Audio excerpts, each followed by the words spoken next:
Buenos días con todas y con todos. Nos encontramos en un nuevo episodio de Por una cultura de paz y derechos, que es un programa del consultorio jurídico gratuito de la Universidad de la SUAY. Esta mañana tenemos el gusto de encontrarnos con el doctor Telmo Tello, que es uno de los asesores del consultorio jurídico, así como con mi compañero Gustavo Donaire. Este programa está direccionado a tratar una temática muy importante, que es sobre la inseguridad que vive el país en los últimos días. Durante los últimos años, Ecuador ha atravesado una crisis de inseguridad que realmente ha alcanzado niveles muy grandes y ha traspasado todos los límites que nosotros podríamos esperar, no solamente en el ámbito de seguridad, sino también en el control que pueden llegar a tener las autoridades. Y este momento es clave para nosotros poder reflexionar sobre este tema, dándonos un punto de vista un poco más jurídico, así como también sobre la visión ciudadana que podemos llegar a tener del mismo, escuchando a una persona que es un profesional del derecho y que puede darnos una visión ampliada, grande y también concreta sobre lo que nosotros debemos saber sobre la inseguridad y también cuáles son las medidas que podemos llegar a tomar ante ella. Entonces, doctor, bienvenido y tiene el micrófono para usted. Muchas gracias. Bueno, primeramente, muy buenos días con todos y todas. Y pues, nuevamente un gusto poder compartir micrófonos con ustedes y en Radio UDA. Bueno, para hacer un análisis de suerte de introducción, la inseguridad es un sentimiento, una sensación que todos los ciudadanos tenemos en función de las situaciones políticas, legales, culturales y económicas que está viviendo el país, ¿no? Entonces, nosotros buscamos hacer un análisis ahora o buscamos enfocarnos desde la parte jurídica.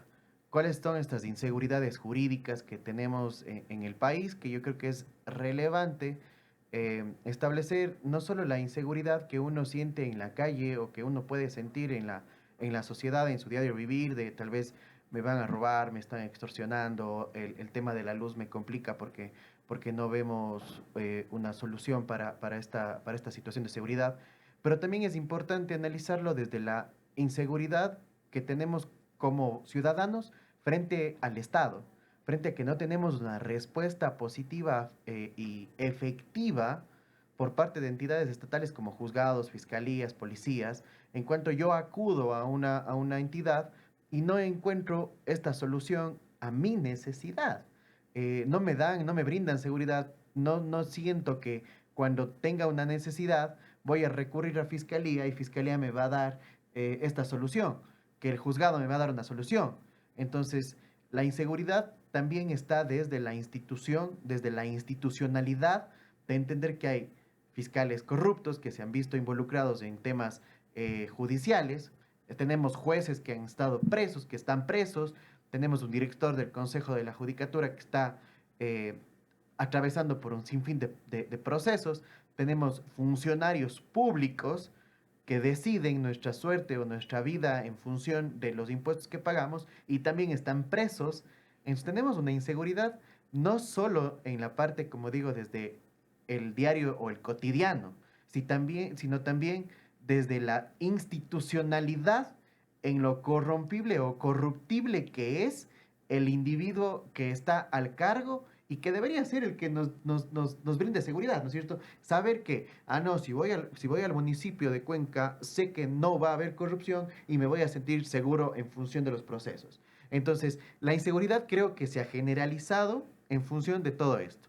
No solo en el cotidiano, que alguien me pueda robar o que me puedan agredir, sino también el que yo voy a irme a la función, voy a irme a la autoridad y la autoridad no me va a respaldar. Claro que sí. Realmente yo creo que es un tema bastante preocupante lo que usted nos está diciendo, porque el Estado es el responsable de nosotros brindarnos todas las garantías para poder tener una vida digna. Y la inseguridad que nos está ocasionando el hecho de que estatalmente no nos encontremos seguros, también nos genera a nosotros una vulneración en los derechos que también constituyen parte de nuestra vida y de la dignidad de las personas. Entonces, en base a ello, yo creo que sí, en este momento vamos a tratar algunas preguntas que hemos obtenido no solamente de los estudiantes como tal, sino de las personas, la ciudadanía, qué es lo que siente, qué es lo que cree.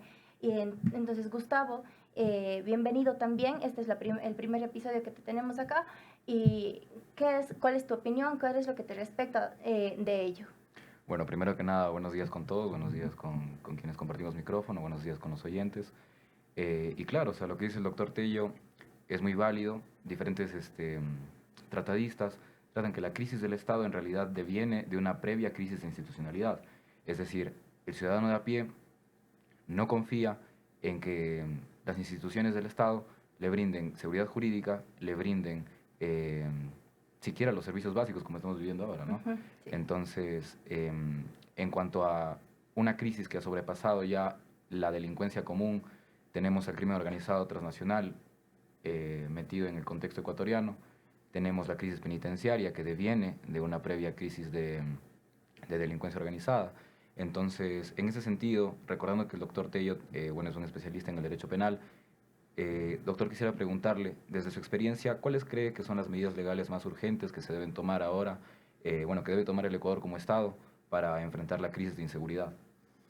Bueno, a ver, en cuanto a la parte legal, creo que si bien tenemos una normativa bastante garantista, el problema es, yo creo que los cuerpos legales de menor nivel, digamos así como instructivos, como manuales, como procedimiento en sí. Porque ¿qué es lo que pasa precisamente cuando, y lo que ha pasado y lo que también genera esta inseguridad, ¿no es cierto?, en las noticias, es se detiene a un delincuente y a los 24 horas ya está libre el delincuente. Pero ¿qué es lo que pasa en todo este proceso? Es el problema, ¿no? Porque claro, la policía hace su trabajo, el ciudadano atiende con responsabilidad de la obligación de denunciar y de perseguir al delincuente, pero llegamos a un momento en que el juez y el fiscal no tienen las herramientas básicas para poder sentenciar o para poder emitir una sentencia adecuada. Entonces, en este momento, en la parte investigativa, y claro, no con esto quiero decir que los jueces sean una maravilla en el Ecuador, ni mucho menos, ni los fiscales tampoco. Tenemos muchas falencias todavía en cuanto a criterios de fiscales y como digo, y como dije en mi primera intervención, se ve reflejado en un montón de servidores públicos presos y detenidos e investigados. Pero si no tenemos las herramientas, como digo, como procedimientos de menor nivel a una ley orgánica, ¿cómo también le podemos garantizar al ciudadano esto? Entonces, la necesidad urgente, para mi criterio, es establecer rutas claras de trabajo y rutas claras en cuanto a qué hacer y cómo hacer y quién tiene que hacer, ¿no es cierto? Porque también es importante ver esto, ¿no? Se tiran la pelotita. La policía hizo y luego la fiscalía sí hizo, el juez hizo, todos hicieron y al final nadie es responsable de nada. Entonces no sabemos en dónde mismo es el problema. Bueno, nosotros como juristas sí entendemos dónde está el problema, pero la ciudadanía no. Y por eso se genera esta inseguridad, ¿no es cierto? Porque no me siento seguro porque sé que aunque denuncie, aunque siga un proceso fiscal investigativo, aunque me exponga frente a los delincuentes, sé que al final del día el fiscal o el juez van a fallar en mi contra y el delincuente mañana me va a estar asaltando, extorsionando nuevamente porque no está preso. Entonces, esa inseguridad también es importantísima erradicarla, porque si yo como ciudadano sé que mejor me expongo o exponga a mi familia si denuncio un delito, porque no me va a dar respuesta el juez o el fiscal, entonces la inseguridad crece. Crece no solo, como usted mencionaba, Gustavo, desde la institucionalidad del Estado, sino crece para todos nosotros. Entonces yo creo que las acciones legales urgentes son establecer manuales de procedimiento o normativa procesal que nos garantice y que sepamos qué y cuándo actuar cada uno de los individuos. Claro, y es muy importante lo que usted dice porque, por ejemplo, en este sentido es importante que la normativa sea en realidad eficaz, porque tenemos, por ejemplo, casos como los de Perú que han querido combatir con el crimen organizado y lo que han hecho ha sido generar demasiada normativa a tal punto de que es imposible aplicarla, a tal punto de que ya resulten ineficaz en que entre ellas mismas se anulan, hay antinomias. Exacto, y ese es un problema también, porque ahora hablemos del populismo que se genera en cuanto a legislar. Entonces, el legislador sale con con una propuesta de normativa genial y espectacular, sale otro legislador por acá y todos legislamos y creamos precisamente este problema, ¿no? Este conflicto de normas. ¿Cuál es la realmente válida? Generamos un populismo en decir, sí, mira, estamos garantizándote porque generamos una norma, pero no son realmente eficaces. Simplemente están respondiendo a a la efervescencia social del momento y diciendo, si tú quieres ciudadano, yo te doy. Pero no es esa la responsabilidad del legislador, sino la responsabilidad del legislador es legislar de manera adecuada, coherente y responsable para que las necesidades sean subsanadas, no para que la efervescencia del momento les acarree a generar normativa que al final del día también es un gasto al país. Ojo, entendamos que crear una norma en el Ecuador no es que es una persona que escribió una ley y listo. Es un procedimiento de asesores, un procedimiento de asambleas, un procedimiento de aprobación, de difusión, de creación, de impresión en papel del registro oficial. Entonces, también hay que ser responsables con eso. Entonces, yo creo que en función de esa situación, los asambleístas y las personas, en este caso los alcaldes o el consejo de los concejales, en el caso Cuenca, deben ser responsables en generar la normativa respectiva, pero que sea eficiente. No solo a la función de la calentura del momento, digámoslo así, perdón que utilice el término, pero es así, ¿no? O sea, ese rato le mataron a alguien y vamos a actuar inmediatamente para crear una norma que erradique esa situación. Y luego creamos otra en contra de los que violentan a los animales. Y luego otra y otra y otra y otra. Eso no soluciona. La proliferación irresponsable de normativa de cualquier nivel no solo que genera corrupción, sino genera inseguridad directamente. Porque ni el abogado, teniendo tantas herramientas, sabe con cuál mismo va a enfrentarse a la ciudadanía que no tiene por qué conocer el derecho tampoco, menos aún ellos. Entonces, para mí la proliferación de leyes de manera irresponsable es un cáncer de la sociedad o un cáncer que todavía nos atañe tanto a nivel local, como dije, Cuenca como creador de normativa de menor nivel y Asamblea como generador de normativa a nivel nacional. Por supuesto, y es que muchas veces la ciudadanía, los ciudadanos, nosotros sin saber o sin conocer del derecho, lo que pedimos a las autoridades es que se creen normas y es que no es la solución, porque las normas, si es que las que existen, deben ser aplicables. Entonces, por supuesto, lo que usted dice es completamente cierto. La inaplicabilidad de mucha normativa que existe en el Ecuador, tenemos una extensa cantidad de normativa, provoca que los ciudadanos o que los mismos abogados, los mismos juristas, no tengamos la forma en la que, ¿cuál utilizo? ¿Cuál es la que tengo que utilizar? ¿O cuál se puede aplicar en este caso? Porque tenemos bastante extensa normativa. Y además de ello, yo también considero que, como usted lo mencionó, aplicar una norma o generar una norma solamente ataca el problema en la parte posterior, en la parte superior, pero no está atacando al problema desde las raíces, que es lo que debería interesarnos a nosotros como personas, ciudadanos normales, y también al Estado como el ente que tiene que proteger nuestros derechos. Entonces también se debería encontrar la manera, no sé, de generar una protección íntegra, pero empezando desde las bases. ¿Y cuáles son las bases? Yo siempre he creído que la forma de erradicar la inseguridad es brindarle a la población salud, educación y trabajo. Entonces, estas tres bases que no están en el Ecuador ahora, no tienen no se asientan sólidamente, también provoca que la ciudadanía se sienta insegura, porque ¿qué es lo que pasa en los lugares del país en donde existen los niveles más altos de inseguridad? Por ejemplo, revisando las noticias del día de hoy, nosotros vemos, por ejemplo, un titular del diario Extra. Horas violentas en el distrito Portete. 3 hombres fueron asesinados, ¿sí? Cada día se asesinan personas, cada día se roban a las personas, cada día existe una nueva tasa o un nuevo índice de criminalidad y que está aumentando y que está subiendo, y eso no es más que porque no tienen trabajo, no tienen educación y no tienen salud. Porque las personas, los niños, los jóvenes que están en estos lugares no tienen otro futuro. Entonces, eso también genera inseguridad. Sí, creo que totalmente de acuerdo. O sea, la política pública mal enfocada y populista, nuevamente voy a utilizar el término, y que brinda show, como en algún momento hemos escuchado, el pan y circo, ¿no? Darle al pueblo pan y circo y tendrá sus votos asegurados. Pero eso no garantiza que el Estado y que los ciudadanos estén bien.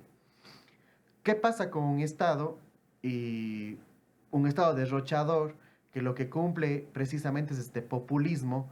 Genera una cortina de humo en función de que yo me siento bien porque tengo conciertos del artista tal, yo me siento bien porque estoy con un parque muy bonito, yo me siento bien porque estoy con las calles pintadas, porque me pusieron muebles, porque me pusieron esto, pero ¿qué pasa al fondo? ¿Qué pasa al fondo con ese derroche de recursos públicos que deben ser bien enfocados y bien encaminados a generar precisamente esta política pública que usted bien menciona, Soledad? ¿En función de qué? Si yo no tengo un pueblo educado, es un pueblo manipulable primero, ¿sí? Porque si no es un pueblo educado, se manipula fácilmente. Si no tengo un pueblo educado, no entienden tampoco sus derechos y qué reclamar y qué pedir. Y tampoco saben a quién acudir. Entonces, un pueblo ignorante produce precisamente una mayor posibilidad de ser manipulado. Un pueblo con hambre, un pueblo sin trabajo, es un pueblo también al que, no por estigmatizar zonas ni nada, pero va a necesitar delinquir en función y justificar su acto delictivo en función de no tener recursos. Y eso precisamente está mal y el Estado debe garantizar. Entonces, los servicios públicos o las políticas públicas que el Estado debe establecer para erradicar esto de raíz no es precisamente la generación o la proliferación de leyes, sino es la estructuración de políticas públicas que respondan a los problemas reales. ¿Cómo le doy de comer a mi hijo? ¿Cómo mi hijo tiene o accede a una educación de calidad, no a una educación mediocre? ¿Cómo mi hijo va a estar garantizado en su salud, en su vivienda, en su transporte y en todos los servicios básicos? Si no tenemos esa garantía, por más que tengamos 1.000.000 de leyes, no vamos a salir nunca de esto. Y la seguridad va a seguir constante. Entonces ya no viene a ser un problema netamente legal, sino viene a ser un problema más allá de social. Claro, y en ese sentido, respecto a lo que usted mencionaba en su anterior intervención, la deficiente técnica legislativa está íntimamente ligada al populismo penal. Entonces, tenemos situaciones en las que, pienso yo, no se está combatiendo el crimen organizado, por ejemplo, como se debería, en el punto de que priorizamos más encerrar a un microtraficante que encerrar al verdadero capo, por decirlo de alguna manera, ¿no? Entonces, ¿qué opina usted al respecto? Sí, precisamente el tema del populismo penal es un ejemplo claro de lo que estamos viviendo en nuestro país. Por ejemplo, y viendo el tema de drogas que usted bien saca a colación, que es perfecto para el tema de poder ejemplificar el populismo penal en Ecuador. ¿Qué pasó con la trata o con el manejo del tema de eliminamos la tabla, no eliminamos la tabla? Y todo fue un tema populista. Nunca hubo un técnico que nos diga, mire, la tabla sirve para esto o no sirve para esto, pero necesitamos quitar esa tabla y poner otra regulación y tratarlo de una manera adecuada. No, el tema se trató en que por la tabla están libres, por la tabla están presos, por la tabla no vale, por la tabla... Eso es el populismo penal y es espectacular el ejemplo que usted trae, porque denotó que la norma se creó o se derogó o se modificó en función de un grupo de gente que necesitaba votos, entonces dijo no, como a la gente le gusta que quitemos la tabla, eliminemos la tabla. Entonces se vuelve un discurso netamente populista para obtener votos y no uno que responda a la realidad y a la necesidad social. Porque como digo, diferente hubiera sido, no, tratemos la tabla de manera adecuada, si vale, no vale, o pongamos otros parámetros en los cuales sí nos podamos encasillar. Porque claro, tampoco sacamos nada metiendo a un montón de gente en la cárcel porque consuma marihuana o porque consuma algún tipo de droga, ¿no? No sacamos nada, porque eso no es un problema de leyes, es un problema de salud social, de salud pública. Entonces, si la salud pública no responde a esta situación, la norma no puede decir, bueno, yendo a las cárceles de personas que se drogan. No es esa la solución, no es esa la solución. Por eso debe tratarse de manera adecuada y no populista al derecho penal en sí, porque al final del día, el populismo penal lo que hace es que se prostituya la norma y se prostituye el derecho como tal. Claro, Por supuesto. Sí, Sí, o sea, sí. a ver. Bueno, no, lo que yo quería decir es que aquí también podemos tratar un tema que es muy importante y es bastante interesante, que es la criminalización de la pobreza. Porque la criminalización de la pobreza trae todo, o sea, todas las consecuencias del populismo penal trae la criminalización de la pobreza, que es al consumidor pequeño, al que no tiene dinero, al que vende caramelos para comprarse un gramo de marihuana y después consumir, a él es al que le van a meter preso y quitan la tabla y no tenemos un control para las personas que en realidad consumen, que no está bien consumir, que no se dice que el consumo sea bueno, sino más bien que se puede determinar o se puede delimitar cuáles son las áreas en donde nosotros podemos estar enfocadas para combatir ese crimen y no irnos en contra de las personas que lo hacen o que consumen de una manera menor o porque ellos no son los responsables de todo lo que está pasando. Los que son los responsables son las cabezas de estas organizaciones delictivas que se encuentran en nuestra nación. Entonces, la criminalización de la pobreza trae esas cuestiones, porque las personas, ¿a quiénes van a ser? A las personas a las que juzguen y a las que sometan a esta cuestión. Es a las personas que tienen escasos recursos, a las que no tienen una posibilidad de tener un abogado que les defiendan o que lamentablemente no tuvieron otro futuro más que el consumo de droga porque sus padres y porque sus abuelos y porque todos sus conocidos lo hacen.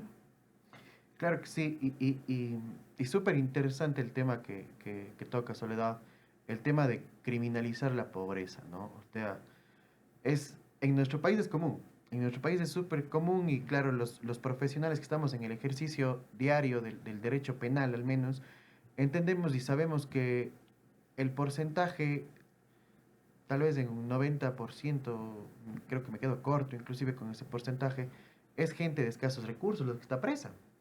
Y como usted mencionaba, Gustavo, no se le sigue al capo, no se le sigue al jefe, no se le sigue al que tiene plata. Primero porque vamos a ser muy enfáticos en este análisis en función de lo que menciona Soledad, la criminalización de la pobreza. ¿Dónde se va a buscar? ¿Dónde se arman redadas? ¿A quién se le sigue? ¿A quién se le persigue? A la gente de escasos recursos que está en el parque, que está en una casa pequeña, que está tranquilamente o que no tiene un lugar seguro donde consumir, si no les detienen ahí a la gente. ¿Por qué no se hace la búsqueda o la persecución o las pesquisas en las ciudadelas grandes, importantes, o a gente que tiene recursos, precisamente porque esto no vende? Y ahí volvemos al tema del populismo penal. Si no vende, ¿qué es lo que vende? ¿Y qué es lo que hace que gane votos? Que metía a 3, 4, 5, 6, 8 personas presas, pero no se analiza el fondo. No se analiza que estas 8 personas, que una redada espectacular se arma para meter a 10 personas, 8, 10. ¿Quiénes son estas 10? Son los peones, como en el ajedrez, que están ahí precisamente para que sean comidos. No, no es el rey o la reina que se mueve por todo lado y al cual protegen todas las otras fichas, sino son estos individuos de menor valor, pero que populistamente me sirve para mostrar una noticia en que diga, el Ecuador ha detenido a 300 personas en el mes de mayo por sustancias o el comercio de sustancias estupefacientes. Y eso no te quita nada. Al final del día lo único que haces es llenar las cárceles de gente y generas otro problema, que también nunca lo vemos, que es que yo meto a 300 personas presas, pero tengo que dar de comer a 300 personas presas, tengo que garantizar los servicios a 300 personas presas, y eso también es un gasto para el Estado. Claro. Ojo, las cárceles no son privadas en el Ecuador, entonces cada plato de comida me cuesta, cada preso, cada detenido me cuesta. Entonces, enfoco mi atención como Estado en meter presa a la gente, pero no me enfoco en que debo educar y en que debo garantizar los servicios para que esta gente no esté en el parque consumiendo, sino tal vez tenga otras actividades u otras situaciones que puedan garantizar su correcto desarrollo, ¿no? Entonces, claro, se criminaliza la pobreza, como dice, y se utiliza el populismo penal y todo se confunde y no hay solución. Solo hay noticias rimbombantes en las cuales dicen: el Ecuador ha metido o ha hecho una incautación de 300 kilos de drogas, una incautación de 1000 kilos de drogas, la incautación más grande de la historia de drogas. pero en el puerto de Guayaquil, donde tienen que estar y donde está pasando las cosas, o en el puerto de Manta, o en el puerto, en cualquier puerto, o en la frontera, en los pasos que no hay ningún control, no se para bola. Entonces, perdón que tiene ese término coloquial, pero mientras están dando la noticia y está el comandante general de la policía diciendo y con toda la droga ahí mostrando en la cancha de vóley de la policía, al lado en Colombia y en el río están pasando tranquilamente los narcotraficantes al Ecuador. Porque también hay que tener en cuenta que Ecuador actualmente se ha puesto en un punto logístico, estratégico, importantísimo, no solo para la droga, sino para todos y un montón de delitos. Entonces es una situación súper compleja. Y todo esto nos da inseguridad, ¿no es cierto? Al tema que tratábamos al inicio, ¿no? ¿Por qué? Porque, claro, el señor está acá, pero sigue pasando la droga. El señor está acá diciendo que incautaron, pero siguen pasando armas. Siguen llegando grupos subversivos. Siguen armándose pandillas. Y el señor de la tienda sigue recibiendo amenazas de que le pague $30 diarios para no tumbarle la tienda, para no poner explosivos, como se han visto en algunas noticias. Inclusive algunos delincuentes han salido ellos mismos afectados por sus propios actos. Pero eso no se ve. Porque no dicen, ah, no, la extorsión en este barrio ya no existe porque se actuó de manera efectiva. Esa noticia no vende. Entonces el populismo penal se vuelve nuevamente en una recaudadora de votos. Claro, y en ese sentido también, de la mano de lo que decía Soledad, de la criminalización de la pobreza, por ejemplo, con el caso que citamos de la eliminación de la tabla, también se criminaliza el consumo. Entonces, lo que estamos haciendo es, como usted menciona, hacinar las cárceles, y al final estas cárceles ya no tienen un objetivo de rehabilitación social, sino de castigo y de encerramiento. Y la persona que, por ejemplo, entra por microtráfico, hace contactos en la cárcel y ya sale con mejores conexiones, con mejores visiones incluso sobre cómo funciona el mundo del AMPA, y la crisis sigue ahí. Claro, porque analizando ahora lo que usted menciona, Gustavo, adentro de la cárcel, ¿qué hace el individuo? Nada, se profesionaliza en el crimen, en el delito. Entonces, claro, a la persona que yo le meto presa, que estaba delinquiendo por, digamos, necesidad, ¿qué va a hacer adentro? Nada. Se va a perfeccionar para que para salir a hacer nada o a delinquir de una manera más efectiva, digamos, para ellos y nos genera más inseguridad a nosotros. Porque el capo de la droga tal vez le va a decir, yo te ofrezco una seguridad en función de dinero para que tú delincas y te vayas preso las veces que yo necesite que tú estés preso. Entonces lo único que van a hacer es generar un círculo vicioso de más criminalidad, y la criminalización de la pobreza va a seguir. Porque el que se le mete preso es al pobre. Porque el pobre tampoco tiene para decir, yo tengo un arraigo social, yo tengo un arraigo laboral, yo tengo un arraigo familiar, para poder decir, no, díctense medidas alternativas y no la prisión. Mándenme a mi casa, déjenme trabajar, porque no tiene esa posibilidad. Entonces genera un círculo vicioso y se criminaliza la pobreza, como usted mencionó, Soledad, sin una responsabilidad o sin un norte que nos diga, voy a cambiar la realidad social del individuo que esté preso y le voy a rehabilitar. Aquí en Ecuador no hay centros de rehabilitación, no porque su nombre lo digan son centros de rehabilitación, sino porque no cumplen su objetivo. Y no cumplen, y es de una evidencia que lo tenemos todos los días. Por supuesto, y también a raíz de todo lo que pasa existe una sobrepoblación carcelaria, lo que ha provocado los amotinamientos que hemos tenido en los últimos años, que los últimos meses no lo hemos visto, pero que tuvimos amotinamientos terribles, que todos los días se morían 100, 200 personas a nivel nacional, y nosotros como no entendemos que la solución no es enviar a la cárcel a las personas, esa no es la solución. La solución es la rehabilitación social y la reinserción a la sociedad. ¿De qué nos sirve a nosotros que tengamos una cárcel llena de personas que no puedan ver la luz del día cuando dentro de nuestra sociedad existen más grupos y de esto se desbordan otros temas que también son bastante populistas, como por ejemplo la pena de muerte? Que muchas personas piensan que la pena de muerte es la solución cuando no lo es, porque no están cortando un tema, no están cortando un problema de raíz, sino solamente le están sacando pedazos, y realmente no se ataca eso. de todo lo que nosotros hemos tratado, de la inseguridad, de la criminalización de la pobreza, del populismo penal, nosotros como consultorio jurídico, ¿qué es lo que podemos hacer o cómo podemos direccionar nuestra atención para ayudar a las víctimas de esta inseguridad que sufrimos? Hace unas semanas tuvimos a una chica de nuestra universidad que fue secuestrada y que hasta el momento no sabemos qué es lo que realmente pasó. Y como estudiantes sí nos sentimos bastante inseguros de... Ahí se corta. Ya. 3, 2, 1. Como estudiantes, nosotros sí nos sentimos bastante inseguros, no sabemos qué es lo que tenemos que hacer, no sabemos a dónde tenemos que acudir si es que sufrimos un tema de inseguridad, porque no estamos protegidos, primeramente por el Estado y luego por las instituciones que internamente en las ciudades deberían darnos protección. Entonces, como consultorio jurídico, ¿qué es lo que podemos hacer para dar no solamente ayuda, sino acompañamiento a las víctimas?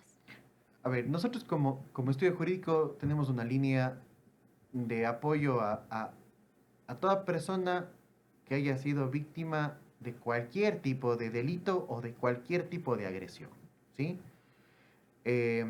Precisamente con los estudiantes, lo que brindamos o lo que tratamos de brindar es una respuesta efectiva y un acompañamiento eficiente dentro de los procesos. Porque no solo hace falta denunciar y ya. Si se hace eso, es generar un montón de papel en la fiscalía y nada más. Lo que nosotros queremos precisamente y lo que nosotros ofrecemos a la ciudadanía como consultorio en función de brindar esta posibilidad de acceder de manera gratuita, directa y eficiente a una justicia reparadora, ojo, porque no sacamos nada, como usted decía, metiendo un montón de gente presa, si al final del día también la víctima no se han restituido sus derechos. O sea, la noción del derecho penal no solo es meter presa a la gente. La noción del derecho penal en nuestro país y dentro del Código Orgánico Integral Penal contempla la reparación integral a la víctima. ¿Y qué es la reparación integral a la víctima? En términos muy vagos y sencillos, restituir o tratar de que los derechos que fueron vulnerados sean restituidos a la persona. Es decir, si a mí me robaron, voy a tratar de que la persona que me robó me devuelva eso o en su defecto se restituya en un económico similar, ¿no es cierto? Pero obviamente no quiero que esto se malentienda a decir, pero la persona que fue violada no va a poder volver a su estado anterior. No, es imposible, obviamente es imposible. Pero lo que se va a tratar de hacer, si una persona fue vulnerada en su integridad sexual, ya no se va a volver al estado anterior, pero sí con tratamiento, con acompañamiento profesional, se va a volver a un estado tal vez, como digo, no anterior, pero sí de paz y de tranquilidad y de seguridad sobre todo. ¿Por qué? Porque el Estado o la justicia en este caso sí respondió de manera eficaz y eficiente. No se alejó del problema y no solo buscó meter preso a alguien y ya, sino efectivamente hacer que la reparación integral sea real también. Porque nosotros también, y yo he hablado con muchos de los estudiantes, ¿qué sacamos nosotros como abogados o como consultorio jurídico con una sentencia hermosa pegada en la pared que me digan que me van a pagar $1.000.000 como reparación integral si el que delinquió y el delincuente precisamente en función de la criminalización de la pobreza es un individuo que no tiene ni siquiera para subsistir él ni sus hijos?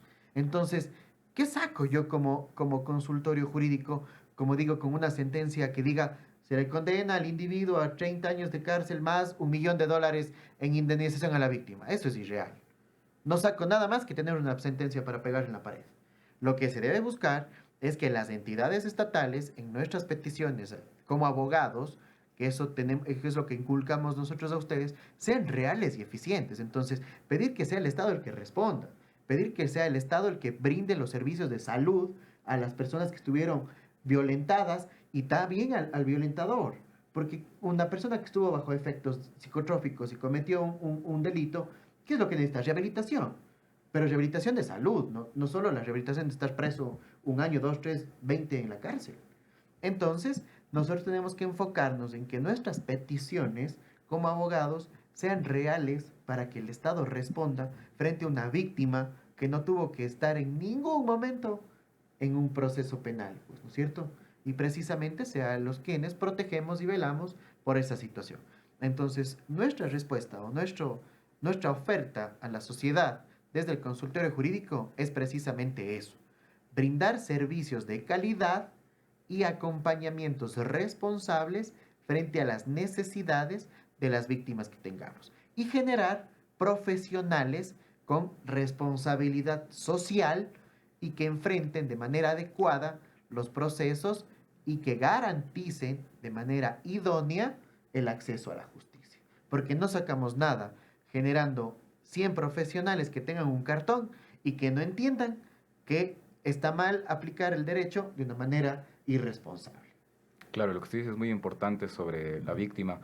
Eh, Hay un libro en el que Zaffaroni menciona que el error del derecho penal suele ser dejar fuera de la ecuación a la víctima. Y hablando de víctimas, en el Consejo Jurídico, al menos de la Universidad de la SUAY, día a día tenemos un volumen impresionante de casos, solo en el Consejo de la Universidad de la SUAY.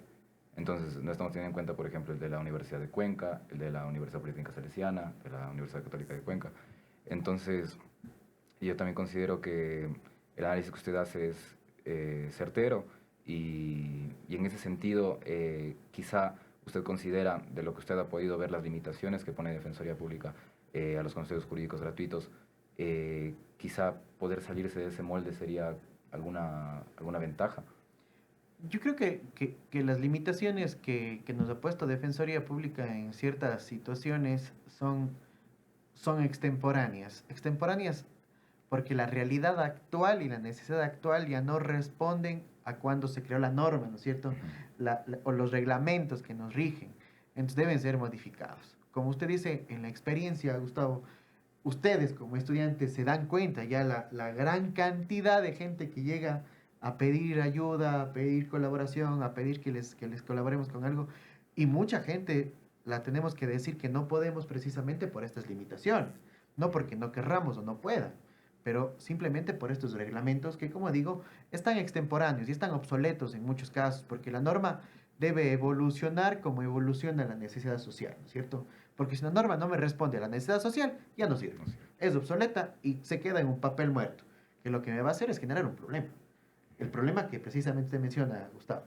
No puedo yo brindar o solventar una necesidad porque la norma obsoleta o extemporánea ya me limita y genera un problema. Entonces, yo creo que sí, los problemas deben ser solventados en función de la evolución de la sociedad también, porque si no, no respondemos y no vamos a tener una respuesta eficaz.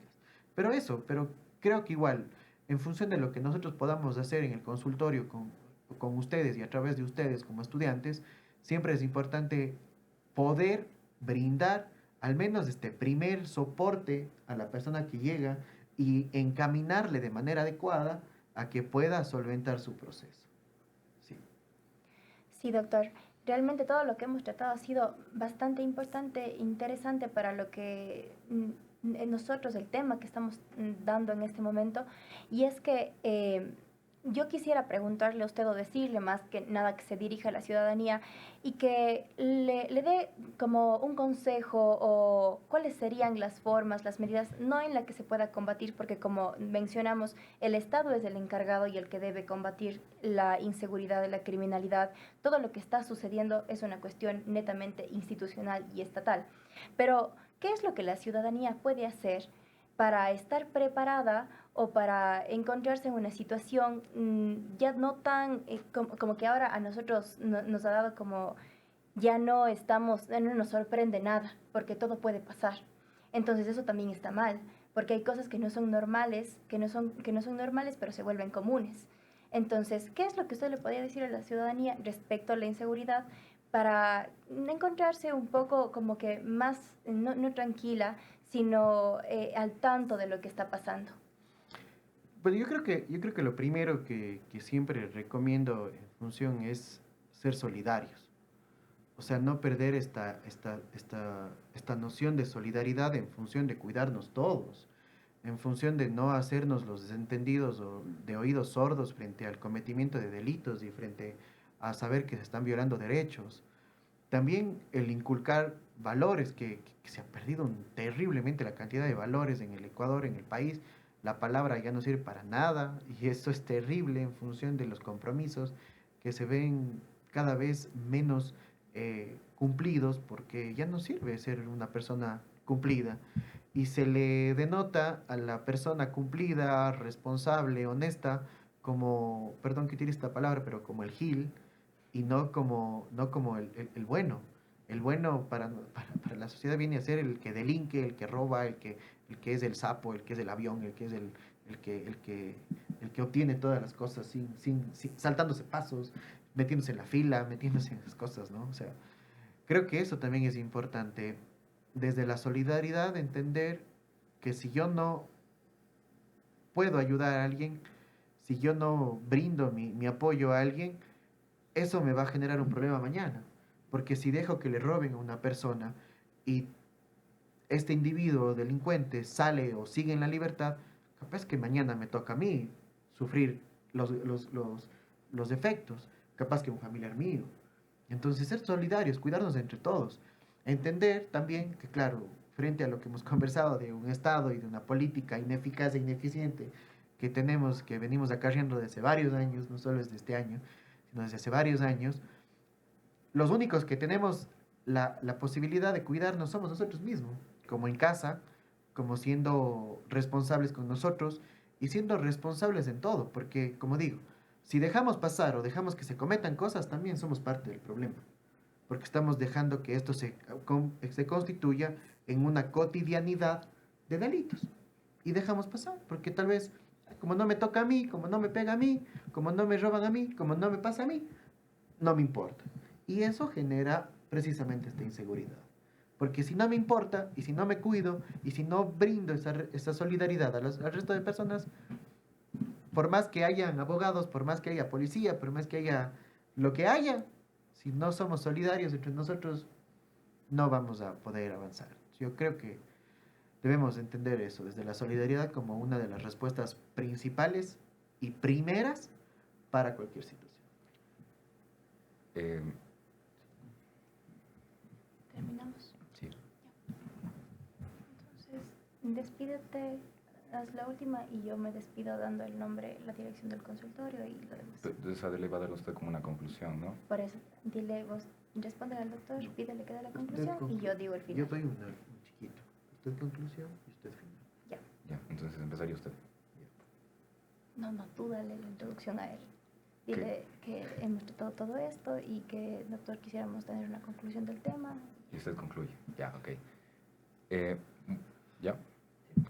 Bueno, doctores, habiendo tratado todos estos temas que en realidad la única conexión que tienen es la más importante, que es la inseguridad. A modo de conclusión, ¿qué podría usted decirnos? O sea, reiterar el tema de la solidaridad. Creo que es importante para todos ser solidarios. Pero sin embargo, a esto, y ya yéndonos a la realidad, necesitamos que la política pública sea enfocada a lo real, al problema real. No, no sentir o no ver que este populismo, como conversábamos, que se ha utilizado el derecho penal únicamente para propaganda política o pública de cualquiera.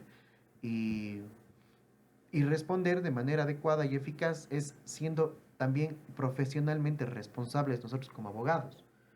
Porque si nosotros como abogados entendemos la norma y no la aplicamos o tratamos de hacer chiquiñuelas o trampas, nosotros mismos generamos esto que yo decía muy fuerte, que es la prostitución del derecho, en función de la necesidad de un individuo o de un grupo de individuos que delinquen.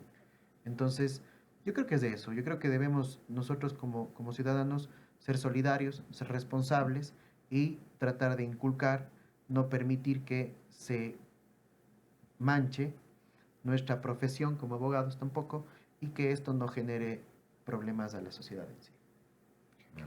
Muchas gracias, doctor. Muchas gracias, Gustavo. Muchas gracias por esa conclusión y también por todos los temas que hemos tratado. Nosotros como consultorio jurídico gratuito de la Universidad de la SUAY es una responsabilidad informar a la ciudadanía de estos temas tan importantes.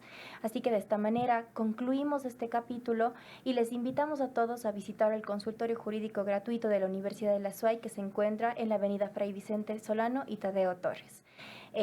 Esperamos encontrarnos en otra ocasión. Muchas gracias.